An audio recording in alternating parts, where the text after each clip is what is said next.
So mga araw po ulit tayo nagbabalik sa ating tuloy-tuloy na talakayan sa Financial Education, Financial Management. So ang topic natin ngayon is all about uh, pag-uumpisa sa active service, sa military service, as well as mga OFWs. Ito ay isang paalala for us na kami ay retired na in the uniform service, and for us also as OFWs na sana makaka-relate kayo sa aking i-share ngayon based on my experience, based on my life as a retired uniform personnel and as active OFW. So ito yung ating dapat tandaan lalo na nag-uumpisa, kasi just the other day nakita ko sa mga post ng mga kaibigan, mga dating kasamahan na nagsi-graduate na ng kanilang mga anak sa basic military. It was really a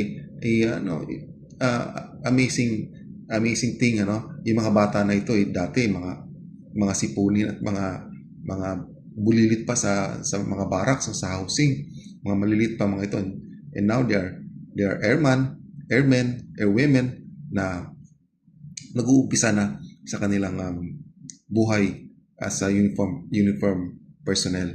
So this is about pagpaplano para umpisa natin ng tama, kahit sa mga OFWs, umpisa natin ng tama yung ating financial planning, yung ating pagmamanage ng ating mga income in such a way na parating ng panahon, 20 years, 30 years from now, hindi tayo magsisisi at hindi tayo wala tayong pagsisisihan sa ating ginawa. These are basic things.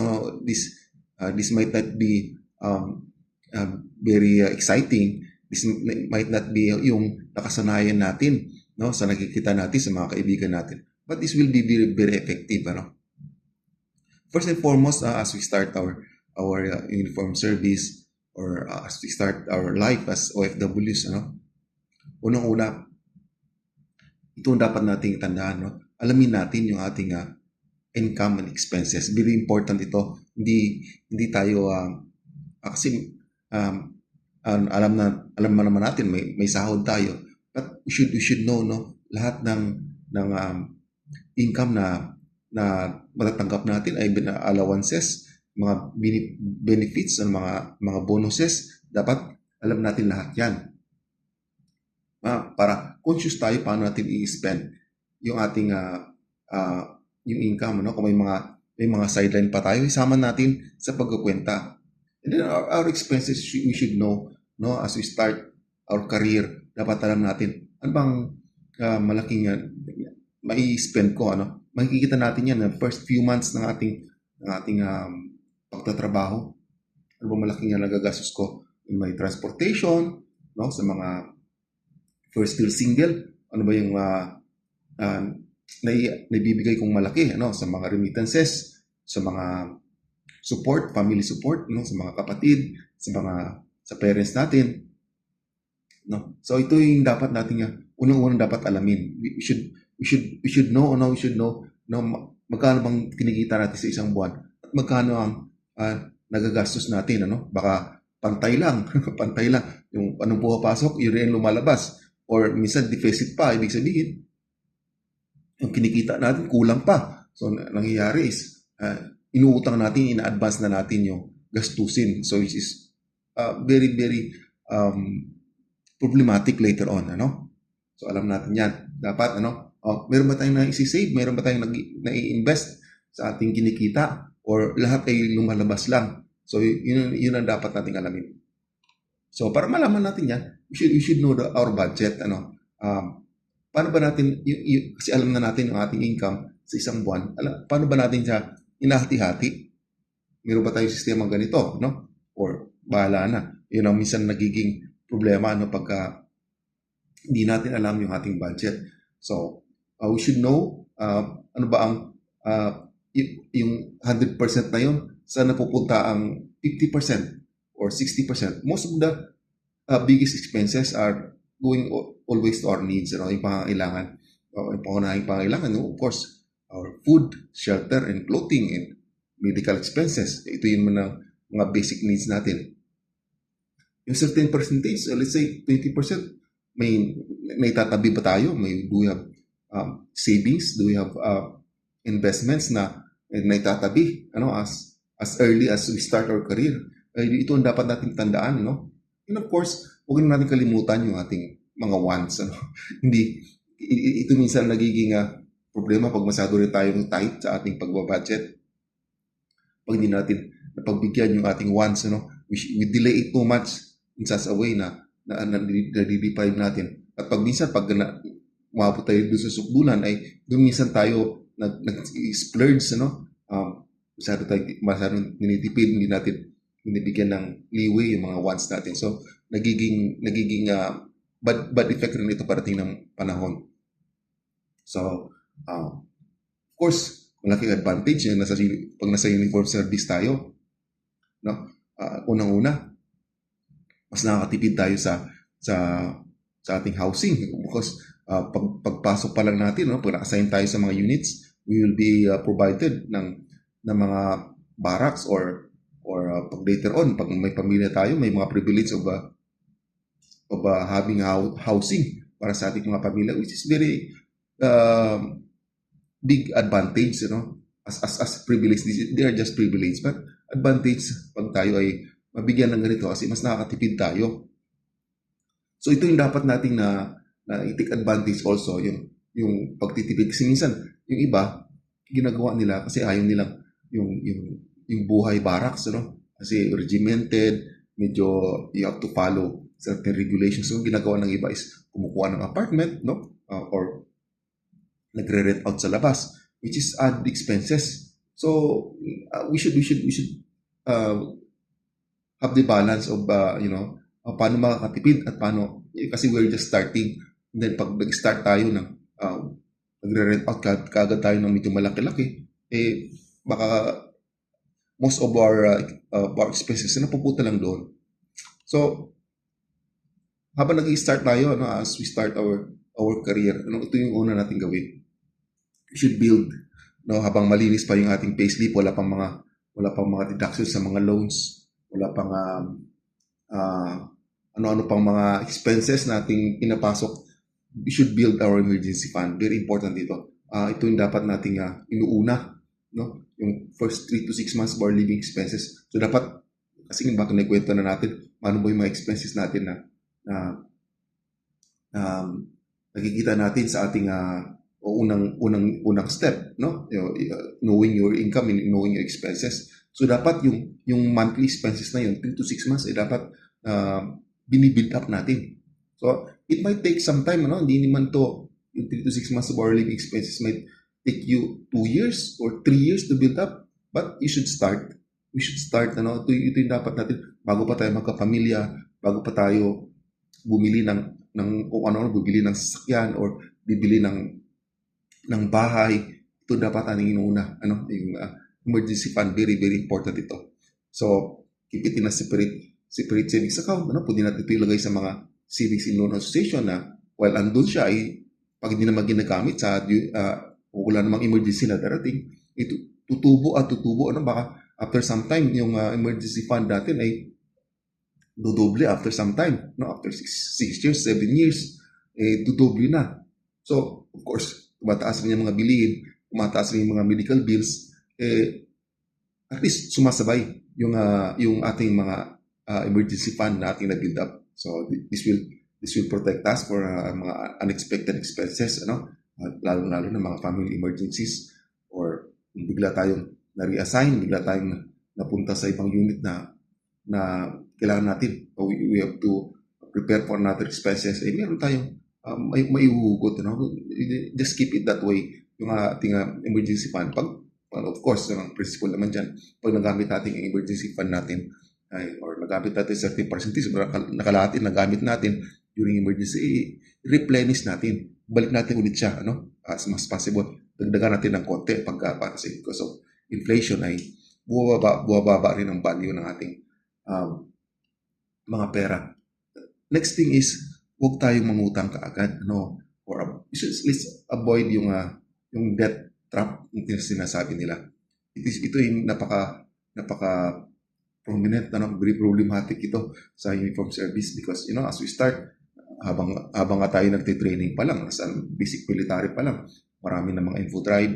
So, andyan pa yung mga parents natin na dating mga sundalo or active na sundalo ng mga parents natin, nakasanayan nila yung pangungutang. And then, minsan sila rin mismo nag-i-encourage natin, nak, mangutang ka, mag-file ka ng loan para pag-graduate mo or pag na-deploy ka, may ganito ganyan, or bibili ka ng sasakyan, or mag-start tayo ng negosyo, or whatsoever. So, iwasan natin ito. Ito dapat nating pinakaunang iniiwasan. Kasi, pag na-trap na tayo, hindi na tayo makakawala. Mahirap makawala, up to the point na magre-retire na tayo, trap pa rin tayo. At minsan, ang masaklap, kahit na-retire na tayo, kahit nag-pension na tayo, andun pa rin yung dependency sa pangungutang. Akala mo hindi mo bubuhay pag walang loan. So ito yung dapat nating iwasan. As early as this time, nag-start pa lang tayo ng military service, itong dapat nating iwasan. Hindi naman tayo mangutang, pero dapat isipin natin, yung basic rule dyan, dapat yung inutang natin ay may balik, may ROI. Baga yung pinaglaanan natin, pinagbilhan natin, o anumang ginamit natin doon sa nagutangan natin ay may babalik pagdating ng panahon. Could be established business na pandagdag sa puhunan or whatever, bibili ng rental generating na property, pwedeng consider yung ganun, so doon na lang tayo sa savings and investment, mas safer mag-save tayo doon sa mga savings and loan association na may mas malaking dividendo. Huwag natin iwasan, we should also have insurance. Ito yung dapat kinoconsider kasi sa atin hindi masyadong na-emphasize ng insurance. We feel that insurance is just an expenses, but it will save us, habang bata pa tayo, habang malakas pa tayo, wala pa tayong mga medical problems na pwedeng hindi tayo makapasa sa mga insurances. And we should apply for insurances. Of course, we do our due diligence, yung insurance ba yan ay maganda yung kanyang coverage, tama ba yung kanyang or hindi ba problematic yung insurance na yan. So, ito yung isa rin sa mga dapat i-consider natin. Then, as early as this time, we should start investing. This is very important. Alam ko, magkaiba yung pag-iisip ng almost 50 years old sa mga early 20s or mid 20s pa lang. But as early as this time, dapat matututunan na natin yung how to invest.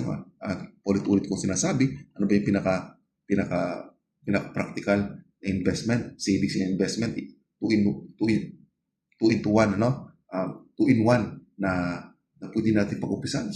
Yung mga capital contributions ng ating mga savings and loan association na tayo lang may privilege na sumali, i-savings natin, doon natin ipasok yung savings natin sa capital contributions, habang tumatanggap pa sila ng ating automatic deductions. This is very good also, kasi pwede natin siyang automatic deduction, hindi na natin siya iisipin, na ihuhulog ko ba ito next month or hindi, or ibibili ko ng gadget, ibibili ko ng cellphone, ibibili ko ng sasakyan, or ihuhulog ko na lang sa capital contribution. Yung automatic deductions na natin, hindi na tayo mag-iisip, hindi na tayo mag-decide pa. So, start investing early, as early as you are starting your career, start investing, kahit maliit lang, but dahan-dahan tinataasan natin as we grow farther sa ating career, dapat tinataasan natin yung investment natin, because the investment will determine our financial standing pagdating ng panahon. Kasi pag ang ating kinikita ngayon, ginagastos na natin, o di kaya ang masaklap ay ina-advance na natin sa pamamagitan ng pag-uutang, pag-loan, or using credit card, we will go nowhere sa ating financial life. So we should also set financial goals. So ito minsan nagiging problema, na nagsisave tayo, or or tatabi tayo ng pera. Pero hindi naman natin, ano ba, para saan ba itong tinatabi ko? Para saan ba ito? Is this for emergency fund? Or is this for my retirement? No? Because, of course, no, nag-upisa ka pa lang, airman ka pa lang. Naghahandaan mo ng retirement mo, which is very good. Ano? Napakagandang pagpaplano yan. Kasi, kala mo, airman mo, ang tagal-tagal pa ng 20 years, 30 years, parang isang mata lang, parang isang mata lang, hindi mo namamalayan, nasa 20 years ka na. Pag hindi natin napagandaan, saka mo na-realize, 20 years na ako, wala pa akong savings, wala pa akong investments, o wala pa akong bahay, or whatsoever. Yung mga anak ko maliliit pa, wala pa akong na naitatabi para sa kanilang education. And then, dito nagkakaproblema yung ating mga kasamahan, OFWs or uniform service. Kasi hindi tayo nagsiset ng financial goals. So in our planning, dapat nakalagay, nakalaan lahat ng ating mga tinatabi, ating mga sinisave, mga ating mga ini-invest. So, usually, ang investment is for long term. Ang natin is usually, our investment is for our retirement. Para hindi lang tayo aasa sa ating pension, hindi lang tayo aasa sa ating mga anak. Huwag tayo aasa sa ating mga anak. Ito yung masaklap na katotohanan sa mga Pilipino. Inaasa lang, inabukasan, inaasa ang katandaan sa mga anak, which is a very bad nakasanayan natin na iaasa sa mga anak. Nagiging problema tayo later on ng ating mga anak pag tayo ay hindi natin napagandaan yung ating retirement. So, should increase our savings and investment. Ang sabi ko, as we grow further, as we get promoted, pag nagkakaroon ng mga salary increase, kung umpisa mo ng 1,000 ang inyong savings and investment sa mga savings and loan association, after 6 months or after 1 year, pwede mong dagdagan, Huwag tayong manatili dun sa naumpisahan natin, nag-save tayo ng 1,000, master sergeant ka na, 1,000 pa rin ang sinisave mo. Walang progress. Well, of course, maganda na kaysa wala. But mas maganda pagka tinataasan natin, pagka nagkakaroon tayo ng mga allowances, nagkakaroon tayo ng mga bonuses, idagdagan natin yung ating tinatabi at ilalagay natin sa tamang paglalagyan.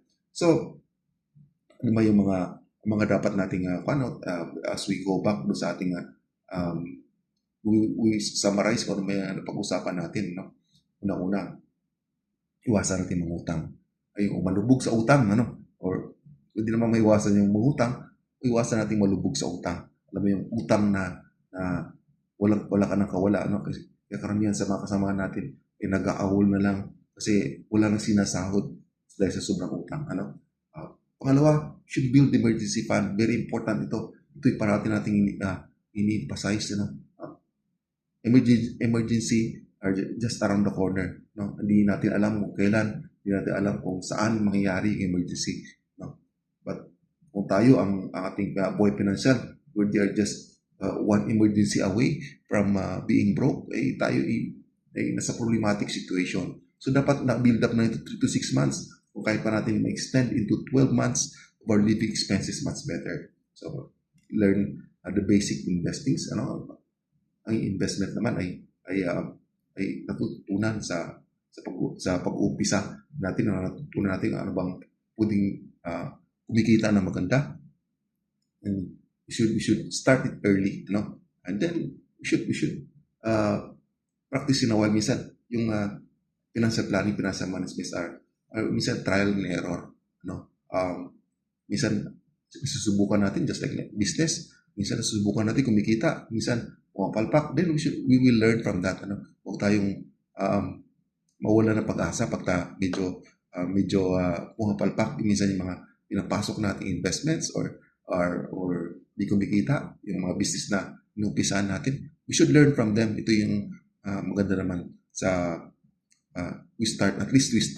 Ito yung ating parating motto, it is better to try or to start than not starting at all or dahil sa sobrang takot natin, hindi natin naumpisan. But as simple as savings, wala kay kalulugi pag nagsisave ka, ito yung isang magandang pag-uumpisa, So sana sa mga nakarating yung ating video, sa mga bagong airman dyan. Congratulations sa mga parents, na makasamahan natin, mga kaibigan natin, meron ng mga sundalo.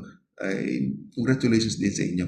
So sana guide natin, no? Guide natin yung ating mga anak, no? Kung tayo nasanay sa pangungutang, huwag natin ipamana yung ganung kasanayan, no? Huwag natin gawing normal yung pangungutang, no? At nakita naman natin yung result. Although sabihin man, ay nakapagpatapos nga ako ng mga anak, aron ako ng professionals dahil sa pangungutang. Pag ganun ang ating prinsipyo, ganun yung ating na-emphasize sa ating mga anak, magiging normal sa kanila, o normal na sila mangutang, normal lang ang and hindi magpaplano sa retirement.